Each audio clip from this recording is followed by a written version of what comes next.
बात करते हैं। ये इकलौता हमारा ही देश है जहां रेप पर भी सियासत होती है। जी हां, राहुल की रेप वाली सियासत। राहुल गांधी दरअसल आज सुबह सुबह उठकर सीधे पहुंच गए दिल्ली में एक जगह जहां एक मासूम के साथ बलात्कार हुआ। उस परिवार से मिलने के लिए पहुंचे राहुल गांधी। राहुल गांधी पहुंचे तो सियासत होना लाजमी था। सवाल उठने लगे कि आखिर राहुल गांधी को गैर कांग्रेसी शासित राज्य ही क्यों नजर आते हैं। लेकिन राहुल गांधी ने दरअसल इससे पहले कल बिसात बिछाई थी। राहुल गांधी ने एक ट्वीट किया था, वो आपको दिखाते हैं। राहुल गांधी ने रेप पर सियासत करते हुए इसे जाति से जोड़ा। दलित की बेटी भी देश की बेटी है, यह राहुल गांधी ने ट्वीट किया। यानी जात लिखते हुए राहुल गांधी ने यह ट्वीट लिखा था। देखिए, दिल्ली में दलित मासूम की रेप के बाद हत्या, जबरन अंतिम संस्कार। उस पर राहुल ने कोट करते हुए लिखा, दलित की बेटी भी देश की बेटी है। लेकिन सोचिए जरा, राहुल इस ट्वीट को करने के बाद सुबह सुबह निकलकर सीधे पीड़िता के घर पहुंच गए। और ये देखिए तस्वीर हम आपको दिखाने जा रहे हैं। राहुल गांधी जिस वक्त पहुंचे वो तस्वीर कार के अंदर की तस्वीर, जब खुद परिवार के साथ गाड़ी के अंदर राहुल गांधी बैठ गए। ये तस्वीरें मैं आपको दिखा रहा हूं। राहुल गांधी पीड़ित परिवार से मिलने पहुंचे और उसके बाद देखिए कैसे फंसे राहुल के लिए दरअसल ये फोटो ऑप था, फोटो अपॉर्चुनिटी, कि रेप पीड़िता के घर जाएंगे, फोटो खिंचवाएंगे और उसके बाद ट्वीट कर देंगे। और राहुल ने हूबहू वैसा ही किया। आइए अब आपको दिखाते हैं राहुल गांधी ने ट्वीट कर क्या लिखा।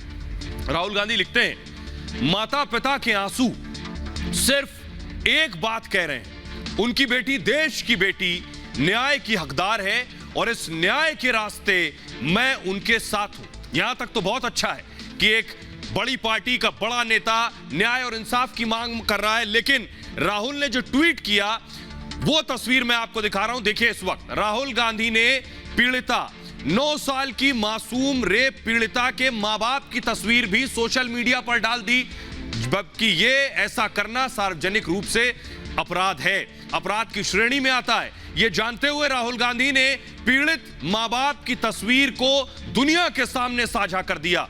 लेकिन राहुल गांधी ने जो ये गलती की है, इस पर राहुल गांधी के खिलाफ अब एक्शन भी होगा। आपको बताने जा रहे हैं राहुल गांधी पर यह हरकत करने के लिए क्या कार्रवाई हो सकती है।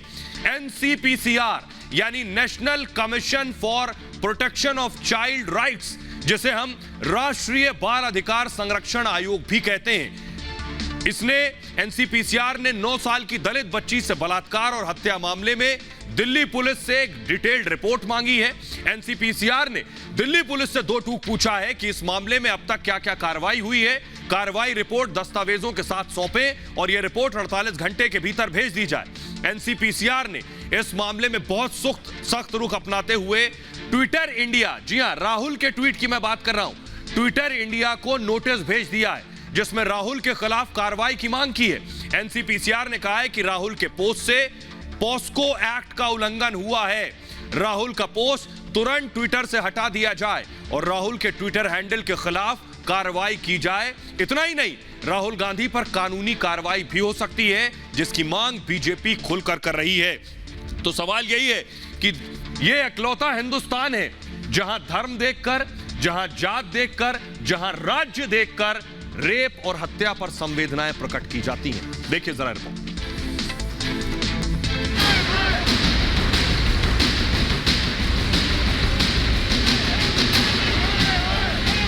जिस प्रकार से ये फोटो ट्वीट किया है माता पिता का, स्वाभाविक रूप से आपने उस बच्चे के फैमिली की आइडेंटिटी को चौराहे पे डाल दिया। हम दुनिया के पहले देश होंगे जहां बलात्कार पर भी सियासत होती है। रेप दिल्ली का हो तो राहुल दौड़ पड़ते हैं, यूपी के हाथरस का हो तो राहुल पूरी संवेदना दिखाते हैं। दिखानी भी चाहिए। विपक्षी पार्टी कांग्रेस के सबसे बड़े नेता जो हैं, लेकिन रेप कांग्रेस शासित राज्य राजस्थान में हो, कांग्रेस के गढ़ पंजाब और छत्तीसगढ़ में हो, तो राहुल को फ्लाइट की टिकट नहीं मिल पाती। लेकिन घर से कुछ किलोमीटर ही जाना था तो आज दिल्ली में सुबह सुबह राहुल पीड़ित के परिवार से मिलने पहुंच गए। परिवार सिर्फ न्याय मांग रहे हैं और कुछ नहीं मांग रहे हैं, न्याय मांग रहे हैं और कह रहे हैं कि उन्हें न्याय नहीं मिल रहा है और उनकी पूरी मदद होनी चाहिए और वो हम करेंगे। मैं उनके साथ खड़ा हूं, जब तक उनको न्याय नहीं मिलेगा तब तक राहुल गांधी उनके साथ खड़ा है और 1 इंच पीछे नहीं हटने वाला। देश है, लोकतांत्रिक देश है, बिल्कुल we should stand for justice, इसमें कोई दो मत नहीं।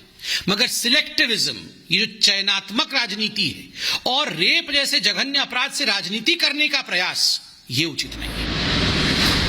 राहुल पहुंचे तो पीछे पीछे दिल्ली के सीएम अरविंद केजरीवाल भी पहुंच गए। दिल्ली में कानून व्यवस्था को ठीक करने की बहुत जरूरत है। कानून व्यवस्था में दुरुस्ती लाने की बहुत ज्यादा जरूरत है। मेरी केंद्र सरकार से अपील है कि इस बारे में ठोस कदम उठाए जाएं। और आइए अब आपको बताते हैं, अब बीजेपी राहुल गांधी से सवाल पूछ रही है कि आपको अपने घर से कुछ किलोमीटर दूरी का रास्ता तो दिखाई देता है, सिर्फ दलित के नाम पर आप सियासत कर रहे हैं, लेकिन राजस्थान में जो कांग्रेस शासित राज्य है वहां किसी दलित बेटी के साथ हत्या या रेप होता है तो आप नहीं जाते, छत्तीसगढ़ नहीं जाते, पंजाब नहीं जाते, क्यों? तो क्या सवाल कर रही है बीजेपी? बीजेपी राहुल से कह रही है, आईना दिखाते हुए राजस्थान के आंकड़े बीजेपी ने सामने रखे। बीजेपी पूछ रही है, राजस्थान रेप केस में टॉप पर है। 2021 में रेप के केस 30% बढ़ गए और कोरोना में रेप के केस राजस्थान में 38% बढ़ गए। 2020 में 13,750 मामले रेप के दर्ज हुए। सोचिए, उसके बाद भी क्या राहुल ने कभी राजस्थान की फ्लाइट ली, राजस्थान की ट्रेन पकड़ी? बीजेपी पूछ रही, छत्तीसगढ़ की हकीकत देखिए। कांग्रेस शासित राज्य है। 2017 में 1908 रेप केस दर्ज हुए। इसके अलावा 2018 में 2000 रेप केस दर्ज हुए। 2019 में 2575 रेप केस दर्ज हुए। औसतन 7 रेप की वारदात रोज होती है छत्तीसगढ़ में। राहुल गांधी छत्तीसगढ़ क्यों नहीं जाते?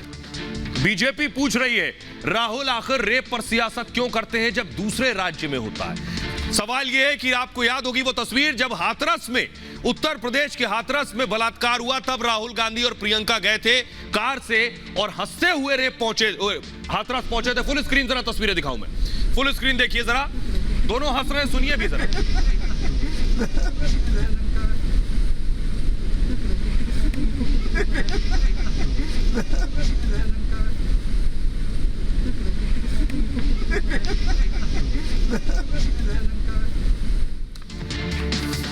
तो सवाल यही है कि राहुल गांधी, प्रियंका गांधी जा रहे थे, आरोप लगे कि ये दरअसल पॉलिटिकल टूरिज्म है प्रियंका और राहुल के लिए।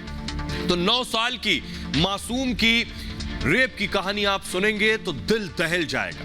बेशक सियासतदान सियासत करते रहे। दिल्ली में 9 साल की दलित बच्ची से बलात्कार और हत्या का मामला दिल्ली कैंट के पास पुरानी नांगला इलाके का है। इस वारदात ने लोगों को हिला कर रख दिया।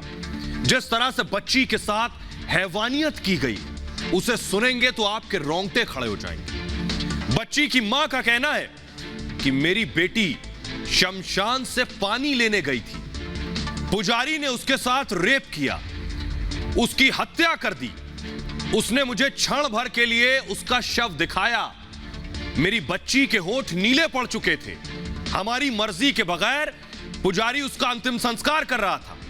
बच्ची की मौत करंट लगने से नहीं हुई। पुजारी का कहना था कि करंट लगने से मौत हुई है, लेकिन वो झूठ बोल रहा था। इसलिए लोगों ने जलती चिता को बुझाया और मेरी बेटी की लाश के पांव को पकड़कर उसे बाहर खींचा। हमें इंसाफ चाहिए, यह मां का कहना है।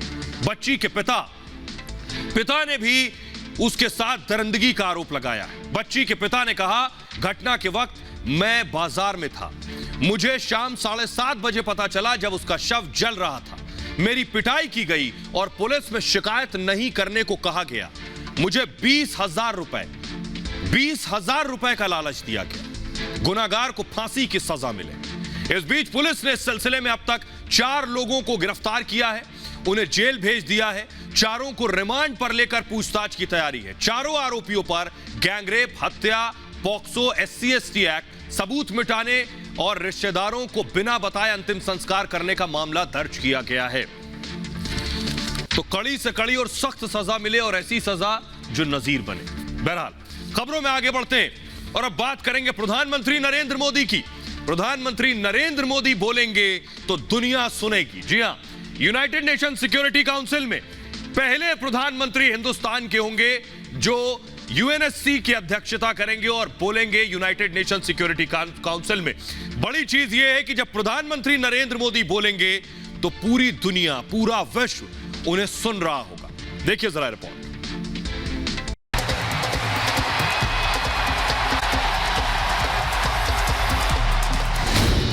संयुक्त राष्ट्र के बिग बॉस मोदी मानवता की खातिर आतंक के खिलाफ पूरे विश्व का एकमत होना, एकजुट होना मैं अनिवार्य समझता हूं।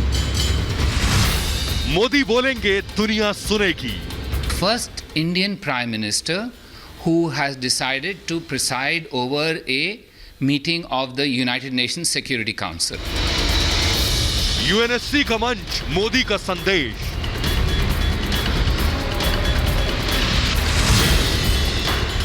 संयुक्त राष्ट्र सुरक्षा परिषद की कमान अब भारत के हाथ में है और भारत के प्रधानमंत्री नरेंद्र मोदी 9 अगस्त को दुनिया के सबसे बड़े मंच से विश्व को संदेश देंगे। यूएनएससी में पीएम मोदी के संबोधन पर पूरी दुनिया की निगाहें टिकी होंगी। तमाम देश यूएनएससी के मंच पर पीएम मोदी को सुन रहे होंगे और ये पल इतिहास के पन्नों में दर्ज हो जाएगा। Prime Minister Shri Narendra Modi will be the first Indian Prime Minister who has decided to preside over a meeting of the United Nations Security Council. This is our 8th stint on the Security Council. लेकिन कमान संभालते ही भारत ने मंशा भी साफ कर दी है। पाकिस्तान के लिए ये किसी झटके से कम नहीं। संयुक्त राष्ट्र में भारत के स्थायी प्रतिनिधि टीएस त्रिमूर्ति ने पाकिस्तान को कड़ा संदेश दे दिया है। Right at the outset, I do want to make something very clear, that Jammu and Kashmir is an integral and inalienable part of India. I think it's important to recognize that, and the issues relating to the Union territory of Jammu and Kashmir are internal affairs of India. ये महज एक बयान नहीं, बल्कि पाकिस्तान को सख्त चेतावनी है, वो अपनी हद में रहे। भारत ने अभी तो सिर्फ कमान संभाली है, अभी तो अंजाम तक पहुंचना बाकी है। अंजाम तब होगा जब पीएम मोदी संयुक्त राष्ट्र सुरक्षा परिषद के मंच से दुनिया को संदेश देंगे और पाकिस्तान को सख्त हिदायत मिलेगी। हम उस देश के वासी हैं जिसने दुनिया को युद्ध नहीं, बुद्ध दिए हैं, शांति का संदेश दिया है। और आइए आपको जल्दी से बताते हैं ये यूएनएससी है क्या, यानी यूनाइटेड नेशन सिक्योरिटी काउंसिल आखिर कौन सी बला है जहां प्रधानमंत्री बोलेंगे और पूरी दुनिया सुनेगी। आइए आपको बताते हैं। दूसरे विश्व युद्ध के बाद दरअसल यूनाइटेड नेशन सिक्योरिटी काउंसिल की स्थापना हुई। सेकेंड वर्ल्ड वॉर के बाद शांति, दोस्ताना संबंध बनाना इसका मकसद है कि मुल्कों के दरमियान शांति रहे। संयुक्त राष्ट्र के 6 प्रमुख अंग हैं, यूनाइटेड नेशंस के 6 अंग हैं, उनमें से एक है UNSC, United nation security council. उसका एक महत्वपूर्ण हिस्सा है शांति सुरक्षा सुनिश्चित करना। इसका मकसद होता है पूरी दुनिया में। सुरक्षा परिषद में कुल 15 देश हैं, इसमें 5 स्थायी हैं जिन्हें परमानेंट कहते हैं और 10 अस्थायी देश हैं। यह है यूएनएससी। अस्थायी देशों का कार्यकाल 2 साल का होता है, भारत भी उसका सदस्य है, लेकिन भारत अब यूएनएससी की अध्यक्षता करेगा। आइए अब आपको बताते हैं प्रधानमंत्री नरेंद्र मोदी जब बोलेंगे तो दुनिया के कौन से मुल्क सुनेंगे उन्हें। सुनिए जरा। प्रधानमंत्री नरेंद्र मोदी संयुक्त राष्ट्र को तो आपने समझ लिया, लेकिन अब यह भी जान लीजिए कि संयुक्त राष्ट्र सुरक्षा परिषद में जिस वक्त पीएम मोदी बोल रहे होंगे, दुनिया के तमाम देश दुनिया के सबसे बड़े मंच से पीएम मोदी को सुन रहे होंगे। वो कौन से मुल्क होंगे यह भी जान लीजिए। इनमें भारत जब बोलेगा, यानी प्रधानमंत्री खुद जब बोलेंगे तो उनके सामने अमेरिका यानी खुद जो बाइडेन, ब्रिटेन, फ्रांस, रूस, चीन, Ireland, Kenya, Mexico, Norway, Tunisia, Vietnam, कुछ इस तरह का मंच होगा। यानी जो बाइडेन खुद, जो ब्रसनेन और इमैनुअल मैक्रो, पुतिन और जिनपिंग होंगे, यानी इन मुल्क के प्रतिनिधि होंगे जो प्रधानमंत्री नरेंद्र मोदी को सुन रहे होंगे। ये अपने आप में बहुत बड़ी अहमियत रखता है। प्रधानमंत्री बोलेंगे क्या ये आपको बताएं, लेकिन इससे पहले आपको बताएं क्यों ये खास है। प्रधानमंत्री नरेंद्र मोदी का यूएनएससी की अध्यक्षता करना इस वक्त क्यों खास है, क्यों अहम है और इससे क्या क्या असर होगा और दुनिया ने इस पर क्या रिएक्शन दिया है। प्रधानमंत्री मोदी की इस अहम बैठक पर पूरी दुनिया की नजर होगी। 9 अगस्त को प्रधानमंत्री नरेंद्र मोदी सुरक्षा परिषद की इस वर्चुअल बैठक में हिस्सा लेंगे। भारत के लिए एक बड़ी कूटनीतिक कामयाबी है, लेकिन भारत के यूएनएससी का अध्यक्ष बनने का समय बेहद अहम है। दरअसल आपको बताएं, भारत ऐसे वक्त में यूएनएससी की अध्यक्षता कर रहा है जब अफगानिस्तान से अमेरिकी सेनाएं घर लौट रही हैं, तालिबान वहां अपनी ताकत बढ़ा रहा है और चीन पाकिस्तान की तालिबान से बढ़ती नजदीकियां भारत के लिए चिंता का विषय है। ऐसे हालात में अफगानिस्तान के साथ भारत के संबंध कैसे होंगे, यह एक बहुत बड़ा मुद्दा है। ऐसे में भारत सुरक्षा परिषद का अध्यक्ष होने के नाते सदस्य देशों से अपील कर कम से कम 1 साल के लिए अफगानिस्तान में शांति सेना भेजने की अपील कर सकता है। और यह वक्त भारत के लिए यूं भी अहम है क्योंकि कश्मीर से 370 खत्म हुए 2 साल पूरे हो रहे हैं। घाटी में जिस तरह से भारत ने आतंकवाद के खिलाफ कड़ा एक्शन लिया है, उससे तमाम आतंकवादी संगठन बौखलाए हुए हैं। दूसरी तरफ पाकिस्तान भी 370 हटने का विरोध जताता रहा है। ऐसे में भारत संयुक्त राष्ट्र के मंच से आतंकवाद खत्म करने और पाकिस्तान को कड़ा संदेश दे सकता है। इस दौरान भारत भी अपना 75वां स्वतंत्रता दिवस मना रहा है। देश भर में हाई अलर्ट है और आतंकी साजिश की आशंका है। बैठक से पहले ही भारत साफ कर चुका है कि अध्यक्ष की भूमिका में आतंकवाद के खिलाफ लड़ाई को प्राथमिकता देगा। फिलहाल भारत के अध्यक्ष बनने के बाद तमाम सदस्य देश भारत के साथ खड़े हैं, लेकिन पाकिस्तान को यह बात नागवार गुजर रही है। भारत को अध्यक्षता मिलते ही पाकिस्तान ने अब कश्मीर का राग अलापा है। पाकिस्तान ने कहा है कि जम्मू कश्मीर पर संयुक्त राष्ट्र सुरक्षा परिषद के प्रस्तावों को भारत लागू करे। वहीं फ्रांस ने भारत के अध्यक्ष बनने पर खुशी जताई है। फ्रांस के मुताबिक भारत समुद्री सुरक्षा, शांति और आतंकवाद से मुकाबले के लिए रणनीति तैयार करे। भारत के अध्यक्ष बनने का रूस ने भी समर्थन किया है। रूस ने यूएनएससी में भारत के एजेंडे को शानदार बताया है। तो ये रिएक्शंस अलग अलग आए हैं। आइए अब आपको बताते हैं प्रधानमंत्री Narendra Modi United nation security council में क्या बोलेंगे, दुनिया को क्या संबोधित करेंगे। तो 4 दिन बाद भारत के लिए बड़ा ऐतिहासिक मौका होगा जब भारत के प्रधानमंत्री नरेंद्र मोदी संयुक्त राष्ट्र सुरक्षा परिषद की बैठक की पहली बार अध्यक्षता करेंगे। यूएनएससी में यह भारत का 8वां कार्यकाल है और इससे पहले कभी भी किसी भी भारतीय प्रधानमंत्री ने यूएनएससी की बैठक की अध्यक्षता नहीं की है। पीएम मोदी के संबोधन पर तमाम देशों की निगाहें टिकी हैं, तो दुनिया के सबसे बड़े मंच से पीएम मोदी पूरी दुनिया को एक बड़ा संदेश देंगे।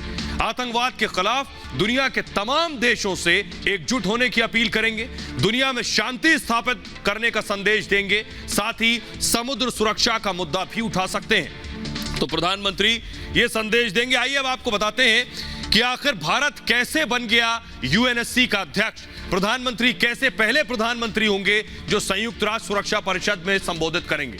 हर महीने दरअसल यूएनएससी की अध्यक्षता हर महीने बदलती है। आज भारत के पास है, कल किसी और के पास होगी 1 महीने के लिए। अंग्रेजी शब्दों के क्रम के हिसाब से मौका मिलता है, यानी अल्फाबेटिकल ऑर्डर के हिसाब से मौका मिलता है। हर महीने एक देश अध्यक्ष बन जाता है। जुलाई में फ्रांस के पास थी अध्यक्षता, यानी इससे पहले फ्रांस के पास अध्यक्षता थी। सितंबर में आयरलैंड के पास अध्यक्षता होगी और भारत 2 बार बनेगा यूएनएससी का अध्यक्ष। ये बड़ी बात है। बहरहाल आगे बढ़ते हैं और अब आपको बताते जा रहे हैं और पोल खोलने जा रहे हैं। दरअसल देश में किसानों पर भरपूर सियासत हो रही। किसान लगातार प्रदर्शन कर रहे हैं, महीनों से प्रदर्शन कर रहे हैं, लेकिन आज कैसे विपक्षी नेताओं ने एक दूसरे का मुखौटा खींच दिया या चेहरे पर अब तक जो मास्क लगाए थे वो उतर गए। हुआ क्या ये आपको बताएंगे, क्योंकि संसद के अंदर विपक्ष संसद चलने नहीं दे रहा है, हंगामा कर रहा है और बाहर एक दूसरे की पोल खोल रहा है। पहले रिपोर्ट दिखाए, उसके बाद आपको बताएंगे हुआ क्या। देखिए जरा रिपोर्ट।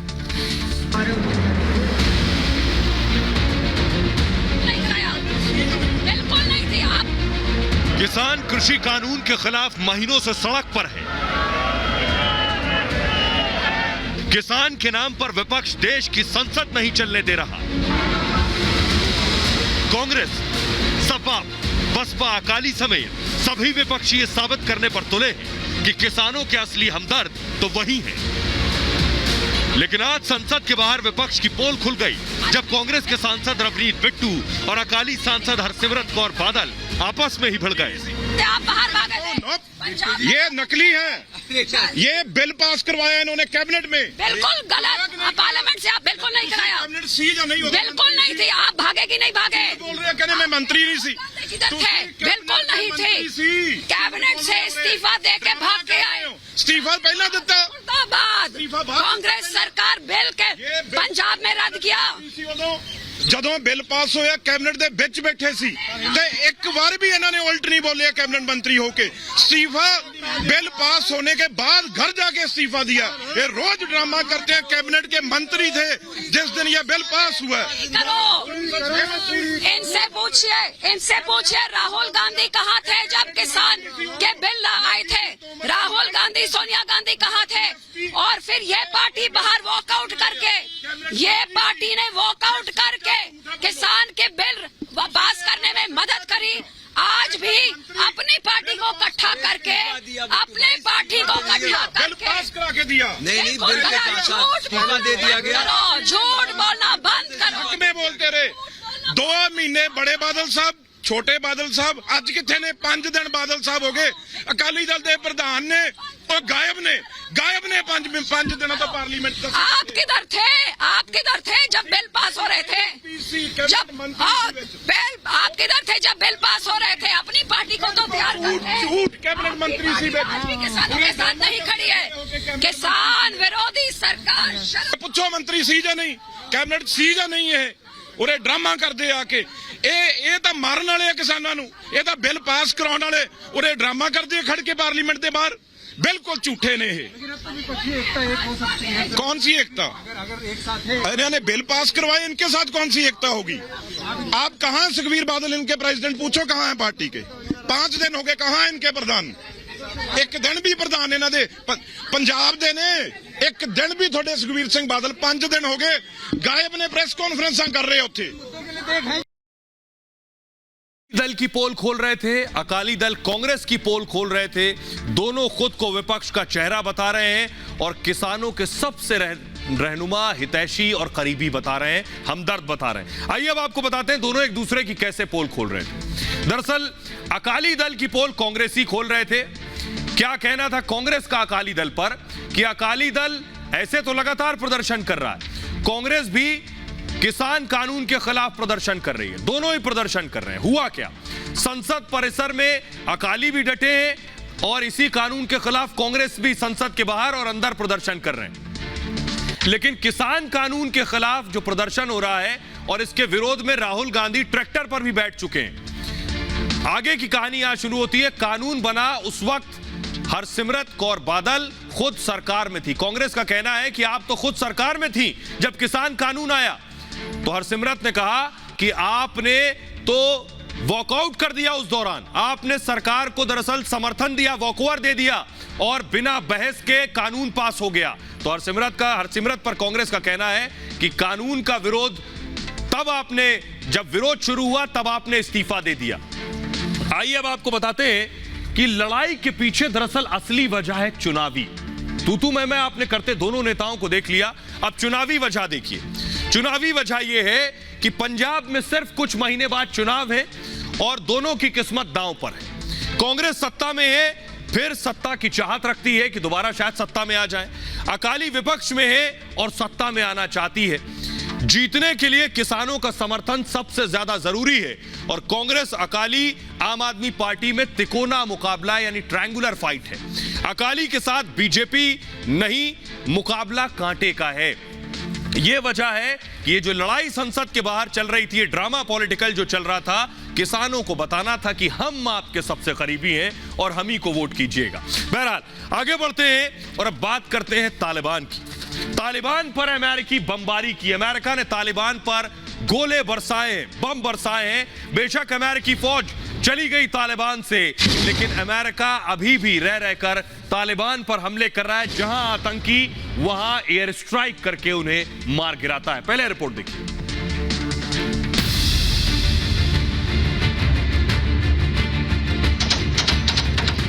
अमेरिका के अफगानिस्तान से वापसी के ऐलान के बाद से ही तालिबान ने हमले तेज कर दिए।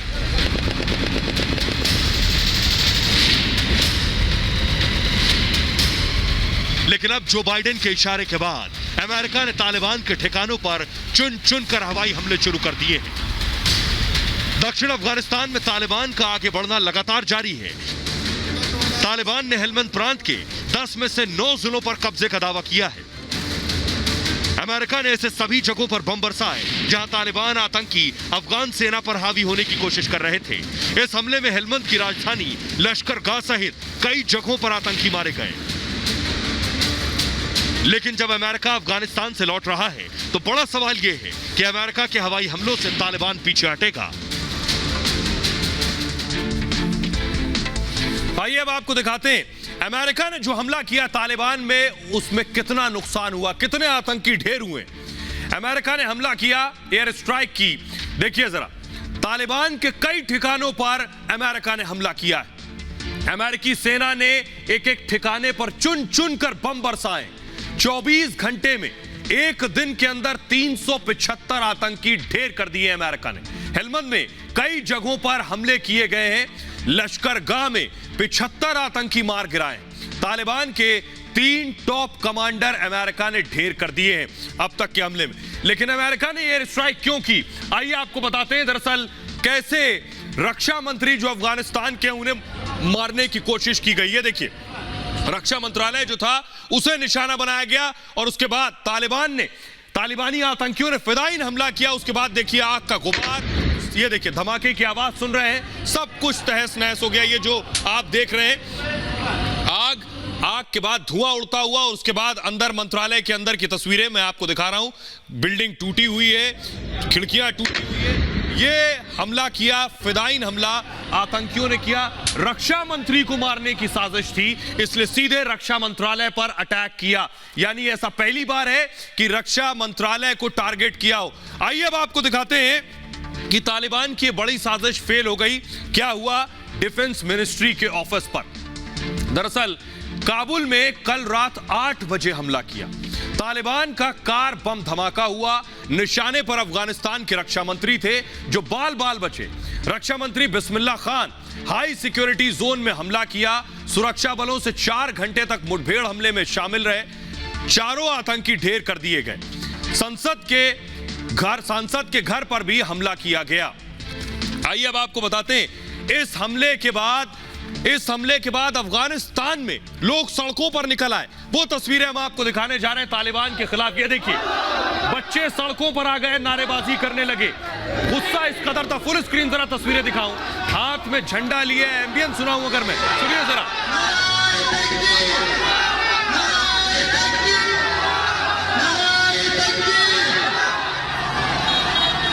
देखिए, सड़कों पर लोग निकल आए। लोगों का गुस्सा था कि तालिबान को घुसने नहीं देंगे, नारेबाजी करते रहे। आइए एक और तस्वीर आपको दिखाते हैं। देखिए जरा, एक और तस्वीर मैं दिखाने जा रहा हूं जहां लोग सड़कों पर निकले। ये देखिए, गाड़ियों में लोग मौजूद हैं, हाथों में झंडे हैं। फुल स्क्रीन जरा तस्वीरें दिखाऊं। अल्लाह अकबर के नारे लगा रहे हैं लोग, सुनिए जरा। पर हम याद जिंदाबाद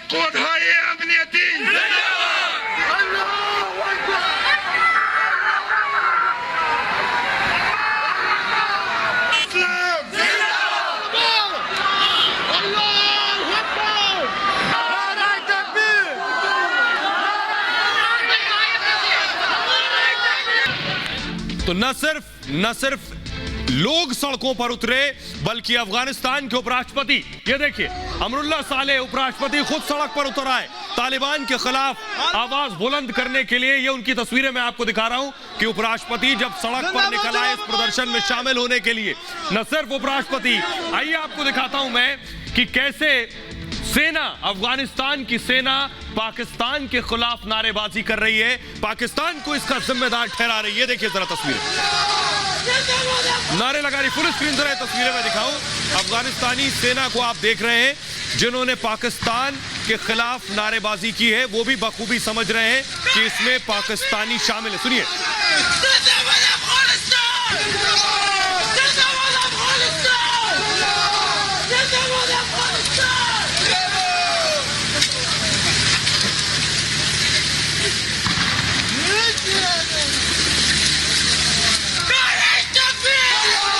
आइए अब आपको दिखाते हैं कि इस हालात के बाद अब भारत से अफगानिस्तान ने यह अपील की है कि वो मदद करें।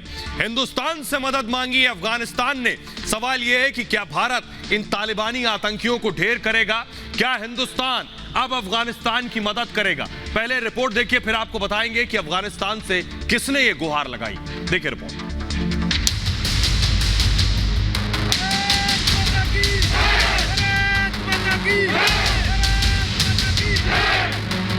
तालिबानी आतंकियों से मुकाबले की भारत से गुहार।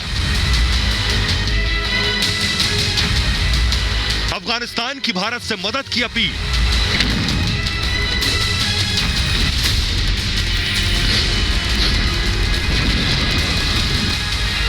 तालिबान को मुंहतोड़ जवाब देने की तैयारी।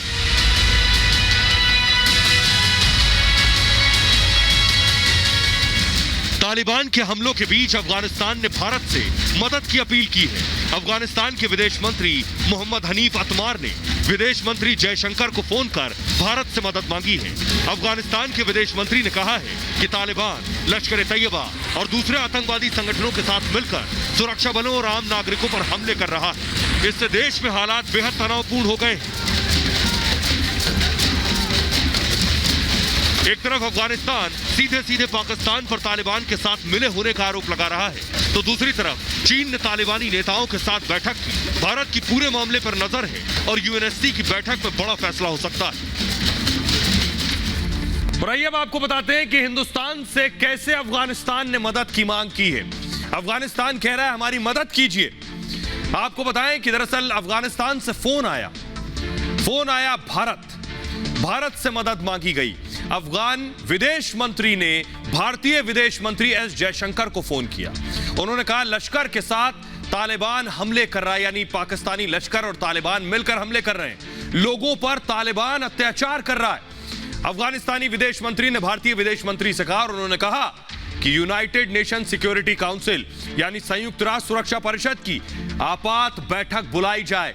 ये वक्त है इमरजेंसी का और इस वक्त बैठक बुलाई जाए। सुरक्षा परिषद के एजेंडे में अफगानिस्तान के मुद्दे को शामिल किया जाए और वक्त है इस पर बात करने की।